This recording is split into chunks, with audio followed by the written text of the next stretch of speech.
How are you doing? You're very welcome to our one-to-one session with Monica Smit, who is the founder of the Reignite Democracy Australia organisation. And Monica joins us now. Monica, what is happening in Canberra? Very exciting images from us. Look, I'm actually in Ireland at the minute, usually based in France, back in Ireland. And we're seeing this grand swell of people.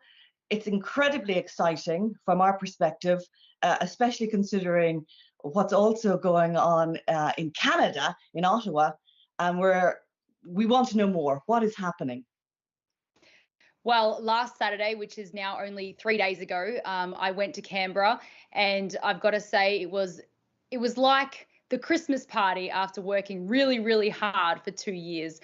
We have all been working tirelessly in our home states all over Australia for the last 2 years. So many people have, of course, lost their jobs, lost their friends, their family. They've been kicked out of Christmas dinners. They've just been alienated in general.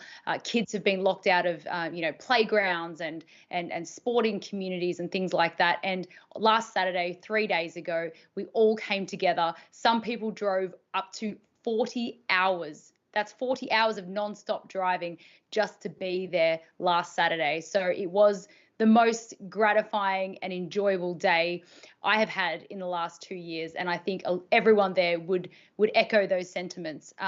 It was quite emotional to see all the happy faces. You know, it's not all about fighting for freedom. It's also about celebrating the freedoms that we still do have. And that really happened. It was basically a celebration, a party, and it made us all feel like we aren't alone and that actually the whole of Australia is in this together. And, there are varying numbers as to how many people were there. It's really hard to say, but it's the biggest protest that I've been involved with. So, upwards of 300,000 up to 1 million. It was almost impossible to know because there was trees in the way. And so it's really hard to say. But it was just absolutely beautiful and everyone enjoyed going. And there are people still there today that they've been living there for 3 weeks. So 2 weeks, sorry. Now, I was watching Dave Oneg's on Telegram, and he's been doing phenomenal work just as, an everyday Aussie man who is fighting for freedom, a concept that a lot of people don't actually understand. Bodily autonomy, freedom of expression, lack of censorship. It's amazing that we even have to discuss it, but so many people don't actually get that bit. But anyway, I was watching David, and he's been doing a phenomenal job, but he got to Canberra early. And then he was a bit disappointed. He's like, come on, lads, find that Aussie spirit, find it in you. And then we saw the people began to turn up. And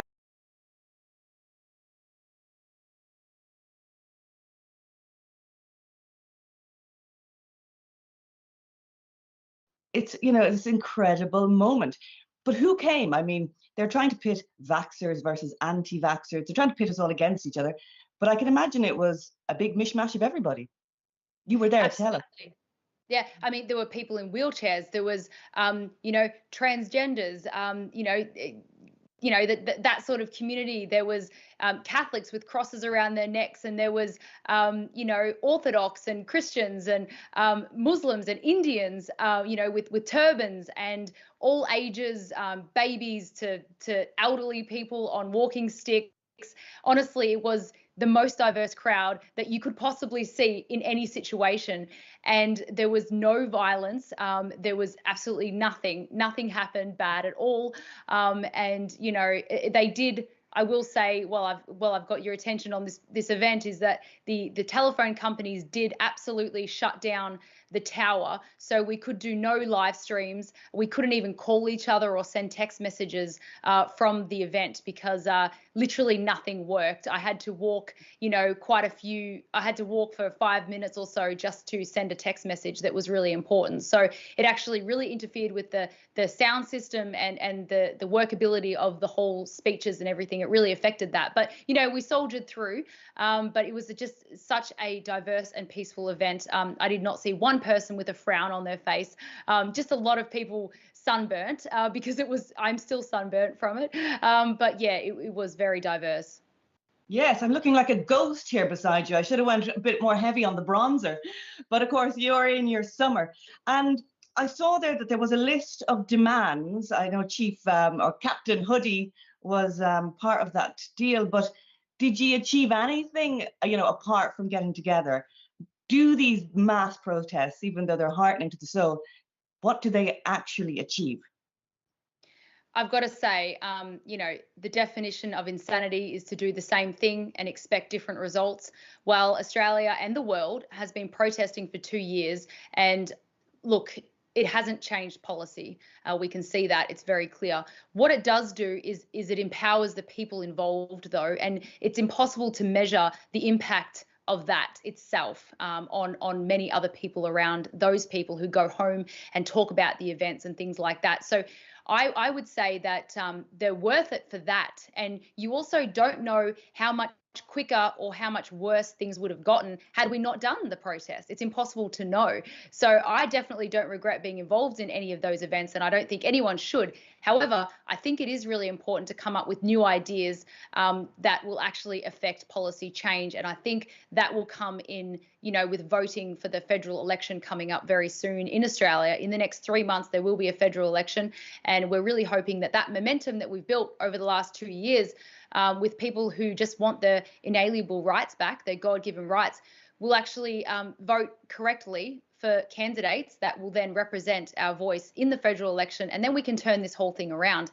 But the protesting has just brought people together, and with all the pain and suffering and emotional turmoil that we've gone through, these days the joy that we get from these days lasts weeks. We remember how beautiful they were, and it keeps us going. That is priceless. So for that, I think it's worth it. And will you be throwing your hat in the ring as well when it comes to campaigning? Well, Reignite Democracy Australia is a very vocal and effective lobby group, I guess you could say.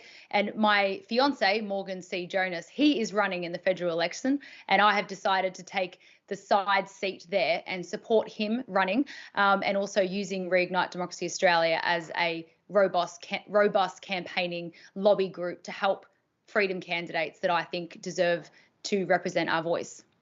Yeah, now the clue is in the name. So it's Reignite Democracy Australia. Democracy's in trouble.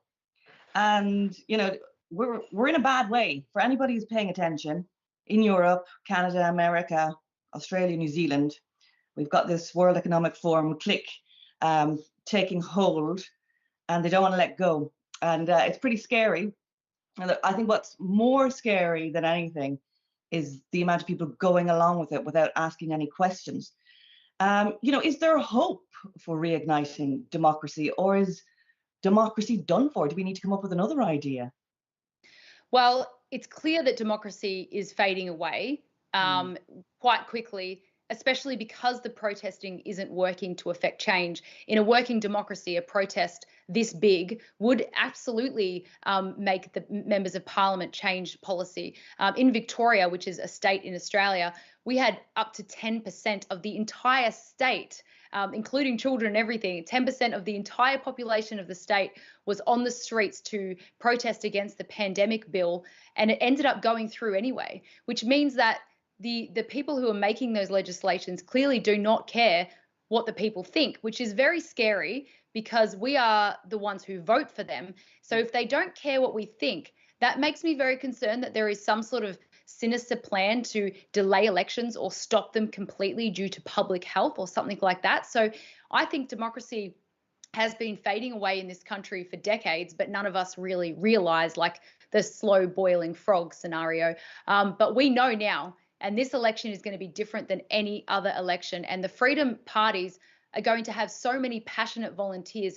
You can't pay for passion. It doesn't matter how much you pay someone. You can't pay for the passion that our people have, because we have a true, genuine purpose. And we want this not for ourselves, but for our children and grandchildren. You can't stop that momentum. So I believe that democracy has been lost. However, it's not too far yet. And I'll just add quickly, I think the sinister people at the top, the George Soros and the Bill Gates of the world, I think this is just my opinion. I have not really any proof, but I think because they're getting older, they're pretty greedy people and they want to see their work play out. And I think they're 10 years too early. I think if they had done this in 2030, we would all be 10 years older and our children would have had 10 more years of brainwashing at school and university, and they would have succeeded a lot more. But unfortunately, I think they've done it too early because there's too many people like me and you that are saying, no, we're not going along with it. So they're going to lose, but yeah. They're going to lose because they have to lose because we're not going to put up with it. But there has been this dumbing down of global populations. You know, the Irish, we used to pride ourselves on being extremely intelligent. The Aussies too, really good education system. And we're seeing it now, this dumbing down of the education system, this, you know, oh, you're not allowed to say that. You're not allowed to think that. You're not allowed to say that word. Cancel culture. And it's had its effects. But as you say, I think, yeah, they've come in too early because there's a few of us wide awake. And even, you know, this whole accusation of, well, you're not a doctor, so you're not allowed to have an opinion because you're not a doctor. It doesn't work on all of us. So thank goodness for that, because it works on a whole lot of people. As soon as anybody says anything medical, they say, stop, you're not a doctor, you're not allowed to have an opinion. But, you know, it takes somebody who's a bit more courageous and, you know, aware of themselves and aware of the situation to go, well, no, I can still have an opinion. Don't have to be a doctor to have an opinion. And in fact, some people in the medical community are brainwashed. Well, I mean, I'm sure you've heard of the theory mass formation, Yes. and the word psychosis goes along with it. Actually, mass formation, intelligent people, or I would say trained people, are actually more susceptible to mass formation because they've gone through such rigorous training and schooling and things like that, that they're actually more susceptible to it, which is really, really strange. The rogue rebels, like, you know, actually the not as intelligent people are actually more likely to be able to withstand the brainwashing from the mass formation, which is really, really strange. And I think part of what we're going through right now is not that people are dumb. People aren't dumb. They've been so involved with the TV and their own life, their own stories, their own families, that they've become quite selfish. And this is a generalization, of course, but we're very concerned with our own backyard, and we don't really think about others as much as we used to, especially in Australia. We don't have strong neighbourhood communities like I've seen in other countries. So we're just very tunnel minded. And as long as we can keep working and we can keep paying our bills, we don't really think about the bigger picture. Like, of course, if everyone in Australia had said no, or 50% of people had said no to the vaccine mandates at once, it wouldn't have been successful.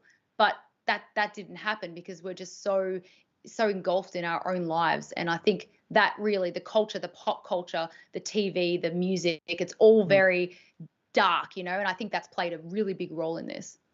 Yeah, it's fake. This is the whole thing. This is what we're up against. We're up against kind of organic versus fake personalities and fake news. And, you know, if you look, I spent nearly 20 years in the mainstream media, and I could see it actually up until March 2020, suddenly things took this abrupt halt. I used to be allowed to write what I wanted, and I was free.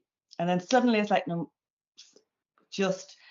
it was like, I know it's been happening for a long time, but it was just like a handbrake turn. And the role of the mainstream media in all of this is not to be underestimated, because back here in Ireland, even though the restrictions have been softened, you still need a PCR test to get into the country. The children are still wearing masks in school. There's going to be a protest later today.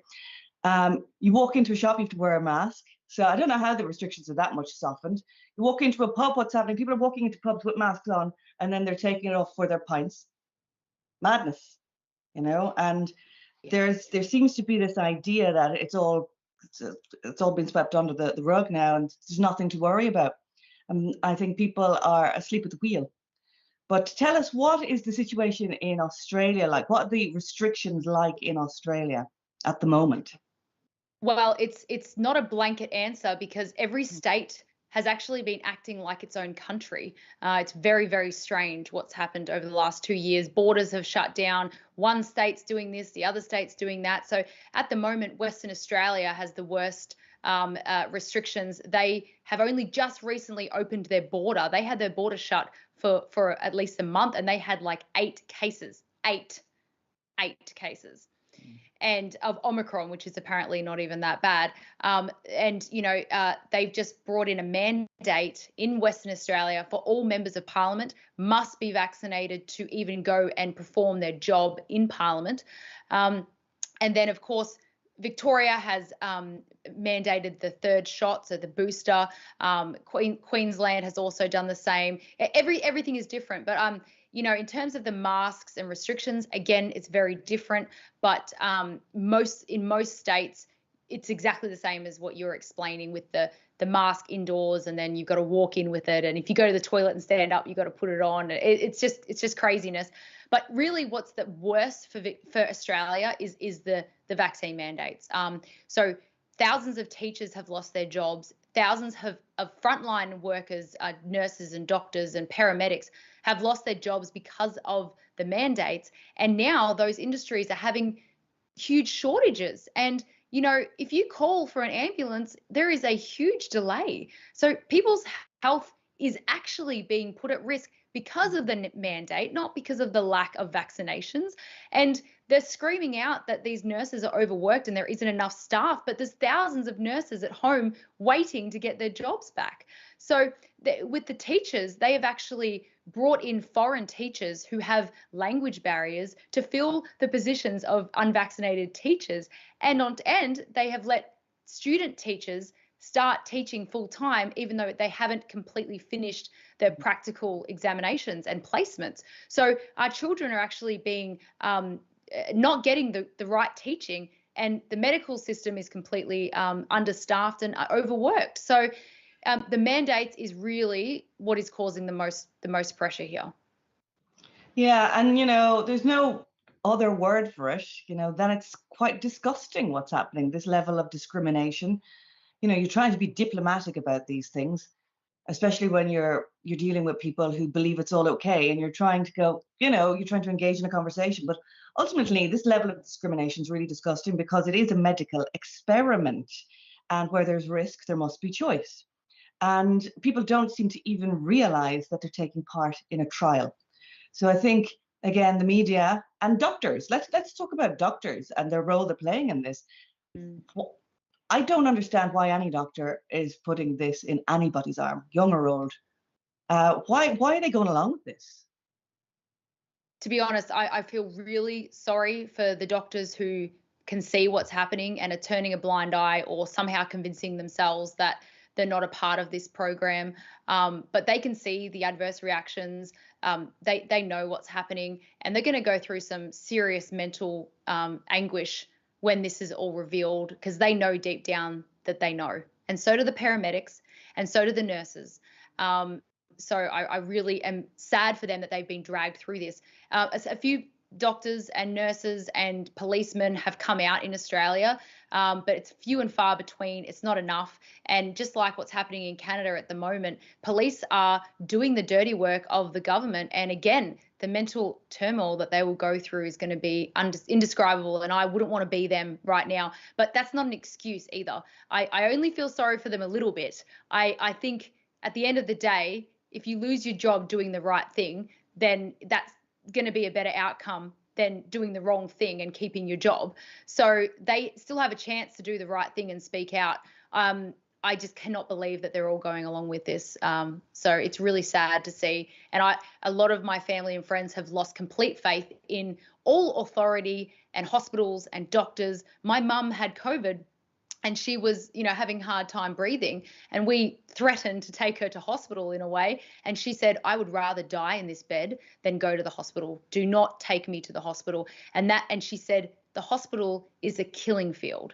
And what she said represents the people from the freedom movement are very scared of police, hospitals, nurses, and everyone. So it's bad time. If she was having trouble breathing, the fear is she gets brought in, put on a ventilator, given remdesivir or midazolam, and off she goes, and down it goes as a COVID death. So I can understand, I can completely understand her perspective on that. What I'd love to know is, how did you get on? You were in custody. You got arrested, didn't you? Was it August? Well, I actually went to prison for 22 days just to make it You worse. were in prison. I'm speaking to a jailbird. Tell us, Yeah. what happened? Well, the Australian government and police have found a loophole in the criminal system. It's called incitement. So it's meant for, if I incite someone to commit an armed robbery, I am culpable for the same punishment. But now they've used it for, if I am inciting someone to attend a protest during lockdown, or inciting someone to not wear a mask when it's mandatory, that's now a criminal charge in Australia.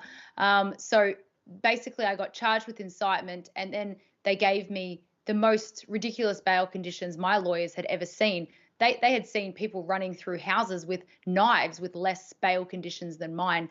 Basically, the bail conditions would have shut down my organisation and my voice completely. My freedom of speech would have been completely taken away from me, and I would have had my own curfew from 7 p.m. to 6 a.m. every single day until the trial, which could be 2 years away. And in summer in Australia, it stays light till 9 p.m. So imagine, I could not go outside after 7 p.m.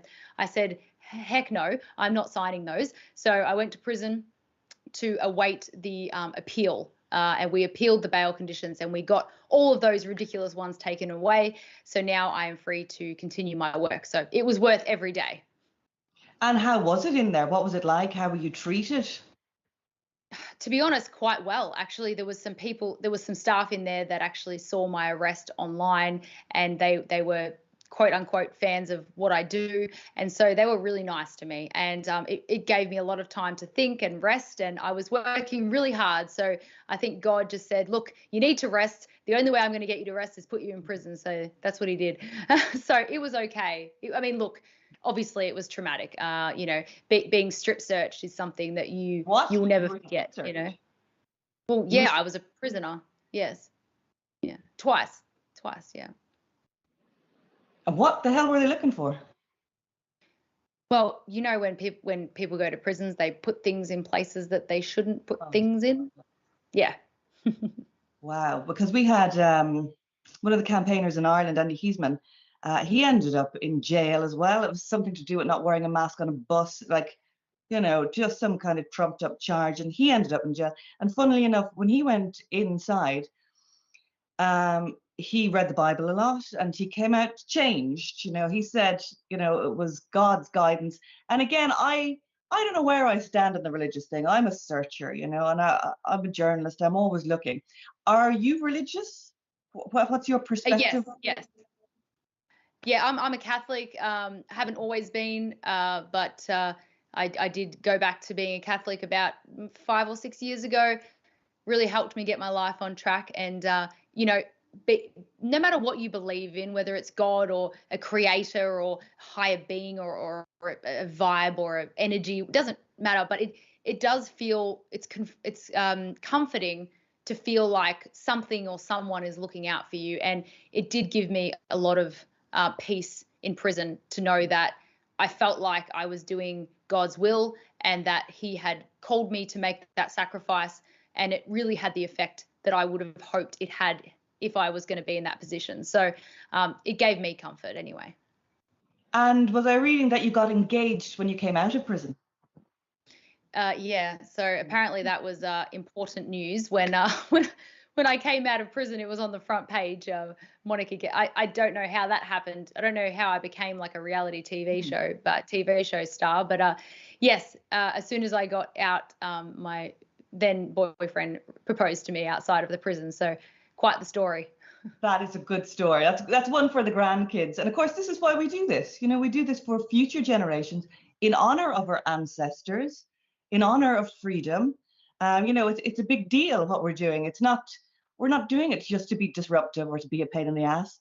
It's because what we're fighting for is everything, and the alternative is too terrible.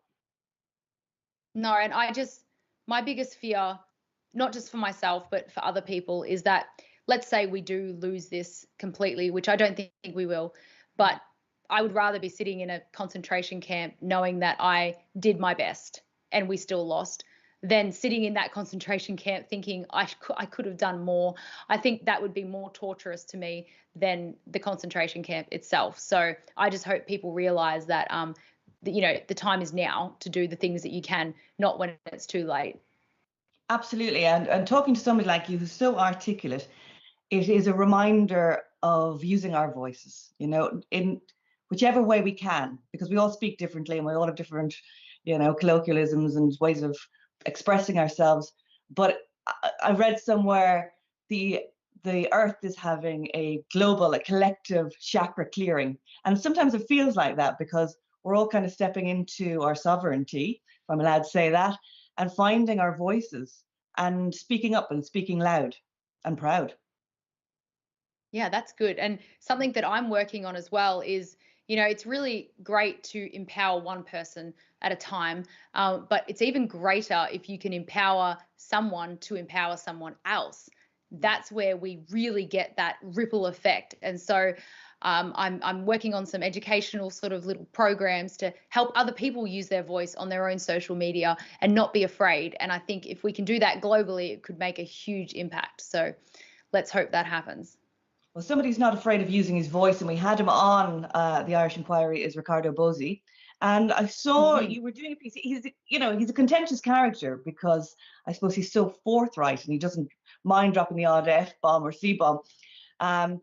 He resonates with me, I must say, because I think we kind of need that commando style, because I just see people so sound asleep, and he's coming like more or less with the symbols, get up off your knees.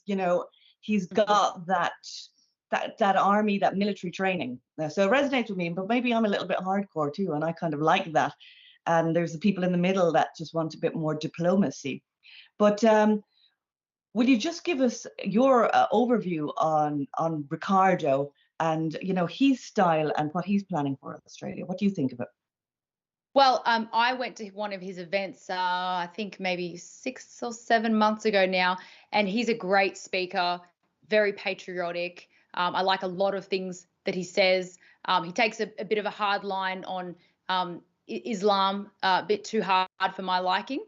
So I couldn't really back him 100%, only because I'm concerned that would turn away the average Australian. And if we want to make a huge difference in politics and actually disturb the powers to be, which is the two major parties, Liberal and Labor, we can't just have a strong following of a couple of thousand people. We need to appeal to the everyday Aussie who has never known about any of this stuff. So it's a very careful sort of PR situation where you want to tell them the truth, but you've got to coax them through the process and try to be kind and slow with it, if slow but not too slow. So Good thing is, though, like you said, it's really important to have more than one voice out there. And there are tons of people who absolutely love his messaging, and I can see why. And then there are others that think it's too extreme. But, some people like my messages and hate my messages too. So I guess that's the nature of the sort of profile that these types of people have. But, I wish him the best of luck. Yeah. Now, I'd love to get your opinion on what's going on in Ottawa with the truckers and Trudeau. It's kind of getting a bit scary over there, because you're looking at it. Trudeau's not backing down. The truckers aren't backing down. Is this going to end in violence? It doesn't look good. And I think the main reason why he's not negotiating at all is because if he negotiates with the truckies and they actually get some of the things that they want, that would empower the entire world to then follow their lead and absolutely make happen what they made happen. It would show that there is a way and that is the way. But for now, we've all been flying blind, trying all these different ideas and letters and campaigns and phone calling and all this sort of stuff. So I think Trudeau he's actually wearing the weight of all the agendas, because if he gives up, then I think that will be the domino effect that we have been waiting for, and that they are very scared of the powers to be, whoever's controlling this agenda. He's a tyrant as well, and tyrants do not negotiate. They just double down. So it seems to me, and again, this is just conjecture, but it's probably not just political for him anymore. It's probably personal. Like whoever the powers are that are telling him what to do, and we can all speculate who they are, probably have something pretty personally damning on him. It seems to me that he's scared. His demeanour in Parliament, he's very scared, and I think he's losing a bit of control there.